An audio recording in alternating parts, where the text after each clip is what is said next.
So, in the BFG by Roald Dahl, we learned that Sophie couldn't sleep.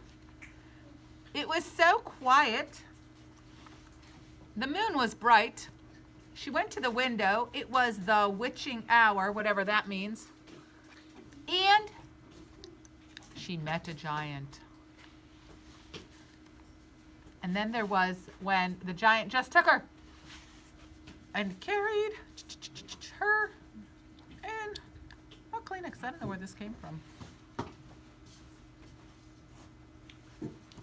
Let's do the Kleenex thing again. Meh. Carried her in a Kleenex. There you go. So now, the next chapter is called The Cave. Dun dun dun! Cave. Sorry.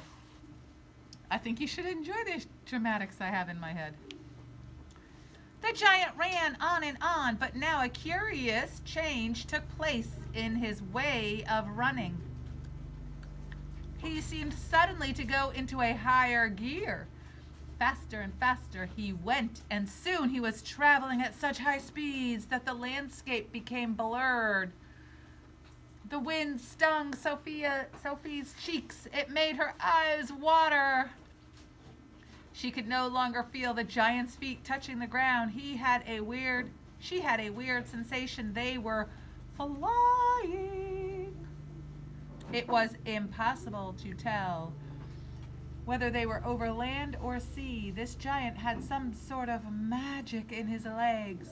The wind rushing against Sophie's face became so strong she had to duck down into the blanket to prevent her head from being blown away.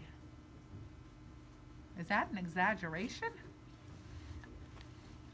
Was it really possible that they were crossing oceans? It certainly felt that way to Sophie. She crouched in the blanket and listened to the howling of the wind.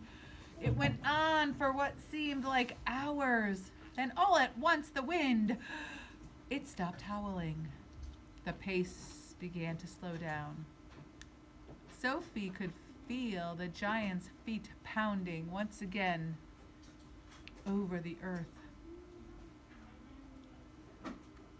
Now, when I think about what just happened, they went from being snatched. Sophie went from being snatched to the giant running away. So fast it felt like he was gliding or flying, Kennedy, over water possibly. It was so cold. I don't know if it was December 2nd, 2020 or what or where. But it now has changed back to just heavy steps. Running more normally.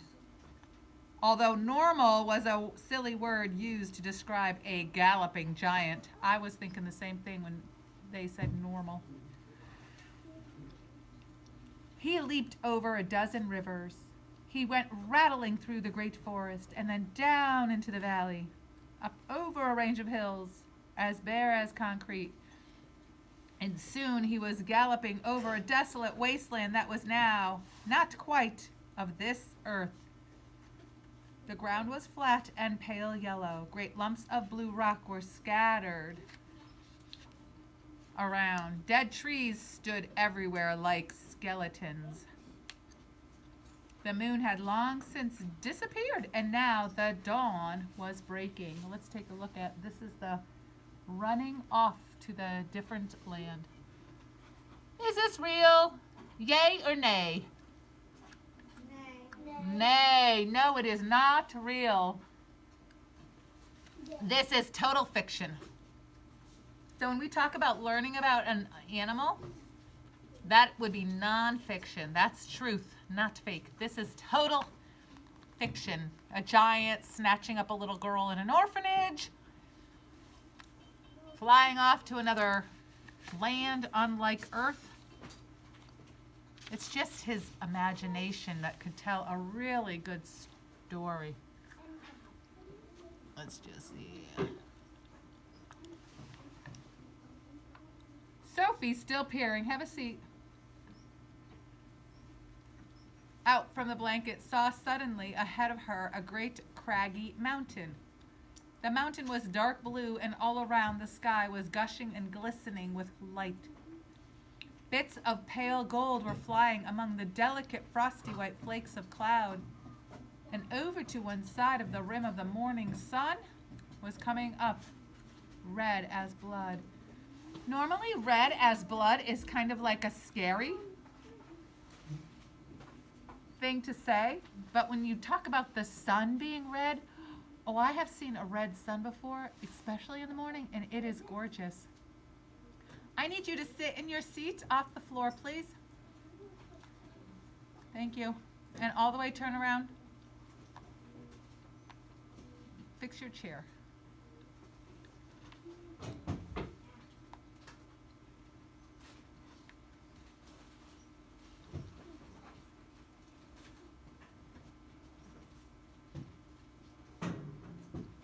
Your friends at home, your friends at school, and I am waiting. We are all waiting. Fix yourself, Donald.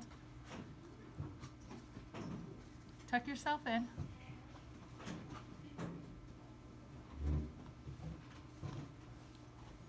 All the way.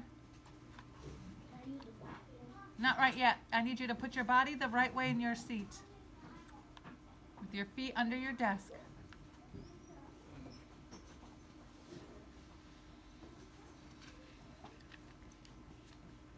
Right beneath the mountain, the giant stopped.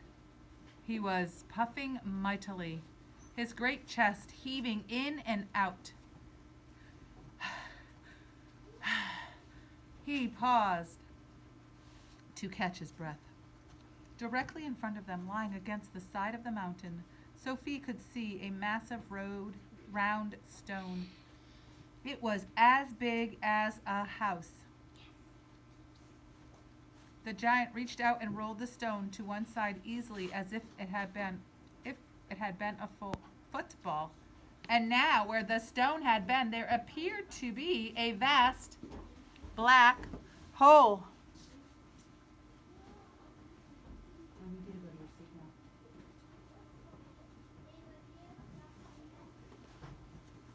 The hole was so large the giant didn't even have to duck his head as he went in.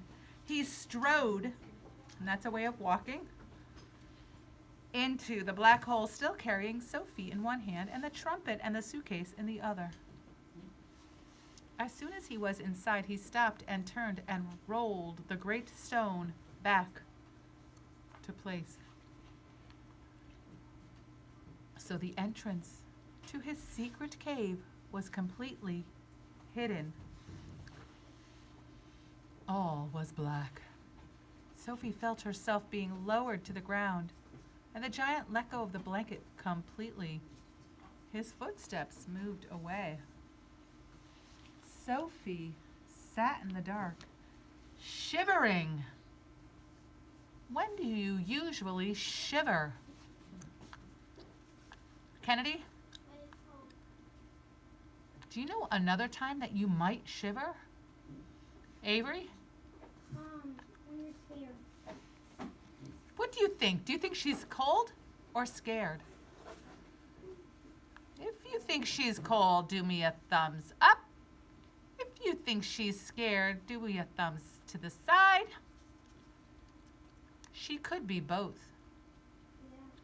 Let me finish the sentence. I will reread it. Sophie sat there in the dark, shivering with fear. He is getting ready to eat me, she told herself. He will probably eat me raw, just as I am. I personally like to eat my people. Oh, never mind. Or perhaps he will boil me first. Oof. Or he will have me fried. He will drop me like a rasher of bacon into some gigantic fry pan sizzling with fat. Except I don't have any fat. A blaze of light suddenly lit up the whole place. Sophie was blinded. She blinked and stared. She saw an enormous cavern with a high rocky roof, The walls on either side were lined with shelves, and on shelves there stood row upon row of glass jars. There were jars everywhere. They were piled up in corners. They filled every nook and cranny of the cave. In the middle of the floor there was a table 12 feet high and a chair to match. 12 feet. This table is probably 3 feet. So 6 feet. I wonder if the ceiling is 12 feet high. I don't know how she's going to sit at the table. Oof, she doesn't need to. The giant took off his black cloak and hung it against the wall. Sophie saw that under the cloak he was wearing a sort of collarless shirt and a dirty old leather waistcoat that didn't seem to have any buttons.